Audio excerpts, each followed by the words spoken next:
ରଖୁଛି ଆଲୋ ଗାଡ଼ି ବି ଚାଲ ଗାଡି କଣ ଯିବା ବାପା ପରେ ଆସୁଛନ୍ତି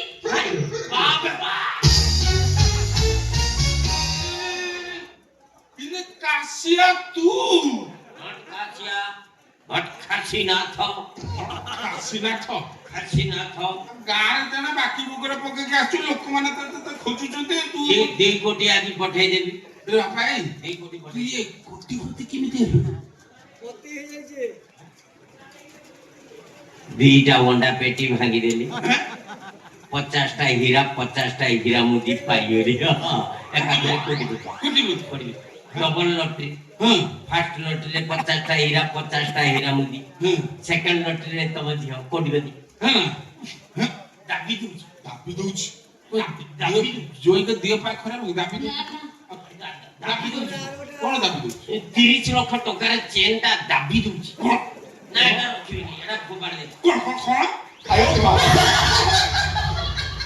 30 ଲକ୍ଷ ଟଙ୍କା ଚେନ୍ କୁ ମା ଜୋଇଙ୍କର କଣ ମୁଣ୍ଡ ଦୋଷ ଅଛି କି ନାଇଁ ବାବା ତାଙ୍କ ମୁଣ୍ଡ ଠିକ ଅଛି ଏଇ କଣ ଗୋଟାଇ ଦେଖୁଛ ଘରେ ପୁରା 8-10ଟା ଏମିତି ପଡିଛି କିଛି ଗୁଡେ ସବୁ ସାଇଡ କରି ରଖିଛୁ ନା ବାବା ହାତ ଦେଖାଅ ବାବା ହାତ ଦେଖା କଣ ହାତ ଫାତ ଦେଖୁଛୁ ନାଇଁ ବାବା ହାତ ଦେଖାଅ ଖର୍ଚ୍ଚ କର ମା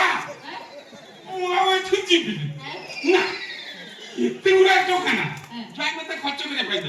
ଆଉ ମୁଁ ଏଠି ଯିବିନି ନା ଏଇ ବାପାଙ୍କୁ ଏଇଠି ରଖିଦବା ମୁଁ କଣ ବାପାଙ୍କୁ ଛାଡ଼ିବି ନା କଣ ବାପା ବାପା ତମେ ଆମ ପାଖରେ ରହିବ ମୁଁ କହିଥିଲି ନାହିଁ ସାଙ୍ଗେ ଏଇ ବାପା କଣ କହୁଛନ୍ତି ତାଙ୍କର ଟିକେ ଏଇ ସାଙ୍ଗେ 20 ପେଟି ମଗେଇଦବା କେତେ 20 ପେଟି 20 ପେଟି ହଁ ନା ହ୍ୟାଲୋ ହଁ ନଣ୍ଡା ତ ନାହିଁ सोना ଗୋଟେ କାମ କର 20 ପେଟି ବାପା ଆପଣଙ୍କ ବ୍ରାଣ୍ଡଟା କଣ ଠେକି ବ୍ରାଣ୍ଡ 20 ପେଟି ପଠା ହଁ ପଠା ଏ ମା ତୁ ଯଦି ଖରା ଦିନେ ମତେ ଗରମ ପାଣି ଛାଟି ତଥାପି ମୁଁ ଯିବି ନା ଗରମ ପାଣି କାଇଁ ଛାଡିବି ନା ମୁଁ ଖାଲି ଖାଇବି ପିଇବି ଶୋଇବି ଉଠିବି ପୁଣି ଖାଇବି 20 ପେଟି ବାପା ହଁ ଯିବା ଯାଉ ଯିବା ଏ ଡ୍ରାଇଭର ଗାଡ଼ି ବୁଲାବେ କୁଆଡେ ସବୁ ଟଙ୍କା ବିକିରି ବାହାରିଲାଣି ମୁଁ ଯିବି କୁଆଡେ କି ତୁ କୁଆଡ଼େ ଯିବୁ କିରେ ଅଲଦିଆ କୁଆଡେ ଯିବି ତମେ ସବୁ ଯେତେବେଳେ ଯାଇ ପଦାକୁ ପଳେଇବ ମୁଁ ଯେତେବେଳେ କାଇଦାରେ ପଶିବ କି